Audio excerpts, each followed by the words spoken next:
Hi friends, welcome back to our channel INB jobs info. Friends, Telangana రాష్ట్రంలో mid level health providers ఉద్యోగాల భర్తీకి దరఖాస్తులు కోరుతూ మరొక నోటిఫికేషన్ విడుదలైంది. ఈ నోటిఫికేషన్కి సంబంధించిన ముఖ్యమైన వివరాలు ఈ వీడియోలో చెప్తాను. వీడియోను పూర్తిగా చివరి వరకు స్కిప్ చేయకుండా చూసి ఎలిజిబిలిటీ ఇంట్రెస్ట్ ఉండే వాళ్ళు అప్లై చేసుకోవచ్చు. కంప్లీట్ నోటిఫికేషన్తో పాటు అప్లికేషన్ డౌన్లోడ్ చేయడానికి డిస్క్రిప్షన్లో లింక్ ఇచ్చాను, అక్కడ క్లిక్ చేసి మీరు డౌన్లోడ్ చేసుకోవచ్చు. ప్రస్తుతం నేను ఒక జిల్లాకు సంబంధించిన నోటిఫికేషన్ అయితే చెప్తున్నాను. ఇటీవల జిల్లాల వారీగా ఎమ్మెల్యేహెచ్పి పోస్టుల భర్తీ కోసం నోటిఫికేషన్స్ విడుదలవుతున్న విషయం మీ అందరికీ కూడా తెలిసిందే. నేను చెప్తున్న జిల్లాలకు సంబంధించిన నోటిఫికేషన్స్ మాత్రమే కాదు, మీకు కూడా ఏదైనా జిల్లాకు సంబంధించి నోటిఫికేషన్ విడుదలైనట్టుగా సమాచారం ఉంటే కామెంట్ బాక్స్లో ఆ జిల్లా పేరు కామెంట్ చేయండి. మిగతా వాళ్ళు కూడా తెలుసుకుంటారు. ఎలిజిబిలిటీ ఉంటే వాళ్ళు కూడా అప్లై చేసుకునే అవకాశం అయితే ఉంటుంది. ఇప్పుడు నోటిఫికేషన్కి సంబంధించిన డీటెయిల్స్ అయితే చూద్దాం. ఫ్రెండ్స్, ఇక్కడ రిక్రూట్ చేస్తున్నటువంటి ఎమ్మెల్యేహెచ్పి పోస్టులకు ఎంబీబీఎస్ క్వాలిఫికేషన్ ఉన్నవారు, బీఏఎంఎస్ వారు, డాక్టర్స్ కూడా అప్లై చేసుకోవచ్చు. అలాగే స్టాఫ్ నర్సుకు సంబంధించిన క్వాలిఫికేషన్ ఉన్నవారు కూడా అప్లై చేసుకోవచ్చు. ఎంబీబీఎస్ మరియు బీఏఎంఎస్ డాక్టర్ సెలెక్ట్ అయినట్లయితే 40,000 రూపాయలు పెర్ మంత్ శాలరీ ఉంటుంది. అదే స్టాఫ్ నర్సులు ఎవరైనా సెలెక్ట్ అయినట్లయితే, అంటే బీఎస్సీ నర్సింగ్ లేదా జీఎన్ఎం వారు సెలెక్ట్ అయినట్లయితే 29,900 రూపాయలు పెర్ మంత్ శాలరీ అనేది ఇవ్వడం జరుగుతుందని నోటిఫికేషన్లో తెలియజేయడం అయితే జరిగింది.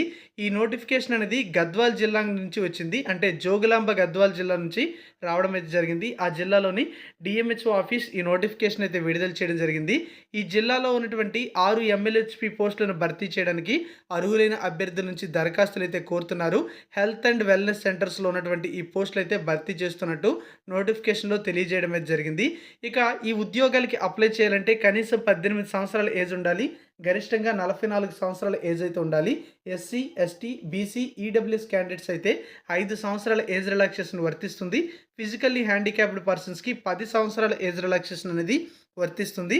అలాగే ఈ ఉద్యోగాలకు సంబంధించి ఉండవలసిన క్వాలిఫికేషన్స్ చూసుకున్నట్లయితే ఎంబీబీఎస్ క్వాలిఫికేషన్ ఉన్నవారు అప్లై చేసుకోవచ్చు. తెలంగాణ స్టేట్ మెడికల్ కౌన్సిల్లో రిజిస్టర్డ్ అయి ఉండాలి.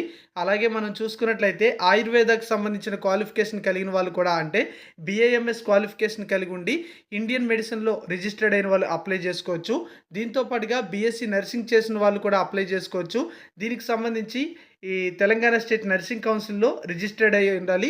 అలాగే వారికి సంబంధించినటువంటి కోర్సులో సిపిసిహెచ్ అనేటువంటి సర్టిఫైడ్ బ్రిడ్జ్ కోర్స్ అయితే ఉండాలి. వాళ్ళు 2020 తర్వాత చేసినట్లయితే ఖచ్చితంగా వాళ్ళకి బ్రిడ్జ్ కోర్స్ అనేది ఉంటుంది. 2020 కంటే ముందు చేసిన వాళ్ళకి ఉండదు.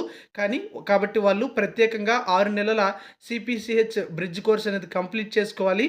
దీనివల్ల చాలామంది అప్లై చేసుకోలేకపోతున్నారు. ఎందుకంటే ఈ బ్రిడ్జ్ కోర్స్ అనేది వాళ్ళు చదువుకునే రోజుల్లో లేకపోవడం వల్ల ఇప్పుడు అర్హతలో ఈ క్వాలిఫికేషన్ అడుగుతుండడం వలన చాలామంది పోస్టులకి అప్లై చేయడానికి ఎలిజిబిలిటీ కూడా లేకపోవడం వల్ల బాధపడుతున్నారు. అలాగే జీఎన్ఎం వారు కూడా తప్పనిసరిగా వారికి సంబంధించిన జీఎన్ఎం క్వాలిఫికేషన్తో పాటుగా తెలంగాణ స్టేట్ నర్సింగ్ కౌన్సిల్లో రిజిస్టర్ అయి ఉండాలి. సిపిసిహెచ్ బ్రిడ్జ్ కోర్స్ అనేది వీరు కూడా చేయాలని నోటిఫికేషన్లో ఇవ్వడం అయితే జరిగింది.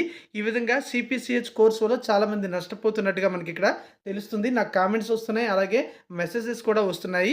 ఇక అన్ని రకాల రూల్ ఆఫ్ రిజర్వేషన్స్ని కూడా పాటించి ఈ ఉద్యోగాల ఎంపిక అయితే డిస్ట్రిక్ట్ సెలక్షన్ కమిటీ ఆధ్వర్యంలో ఎంపిక చేయడం జరుగుతుంది. మొత్తం 100 మార్కులకు గాను 90 లేదా 90% మార్కులు అనేవి క్వాలిఫైయింగ్ ఎగ్జామినేషన్ నుంచి తీసుకుంటారు. మరో 10 మార్కులు అనేవి వారికి ఏజ్కి అయితే ఇస్తారు.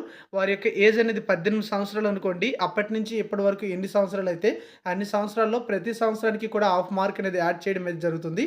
ఇది వెయిటేజ్ మార్క్స్గా లేదా అదనపుగా యాడ్ అయితే అవుతాయి. అలా గరిష్టంగా 10 మార్క్స్ అయితే యాడ్ కావడం అయితే జరుగుతుంది.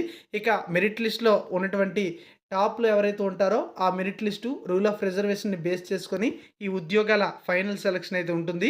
ఈ పోస్టులకి ఎలిజిబిలిటీ ఉండేవాళ్ళు డిఎంహెచ్ఓ ఆఫీస్ జోగులాంబ గద్వాల్ జిల్లాలో అప్లికేషన్ అయితే సబ్మిట్ చేసుకోవాలి. కలెక్టరేట్ దగ్గర అయితే ఇది ఉంటుంది. దీనికి సంబంధించి అవసరమైన డాక్యుమెంట్స్ ఏంటనేది నోటిఫికేషన్లో ఇచ్చారు. ఈ డాక్యుమెంట్స్ అన్ని కూడా తప్పనిసరిగా యాడ్ చేసి ఫిబ్రవరి 10వ తేదీలోపు అప్లికేషన్ అనేది డిఎంహెచ్ఓ ఆఫీస్లో సబ్మిట్ అయితే చేసుకోవాల్సి ఉంటుంది. ఇది ఫ్రెండ్స్, మనకి తెలంగాణ స్టేట్లో ఎమ్మెల్యేహెచ్పి పోస్టుల భర్తీకి విడుదల చేసినటువంటి మరో జిల్లా నోటిఫికేషన్.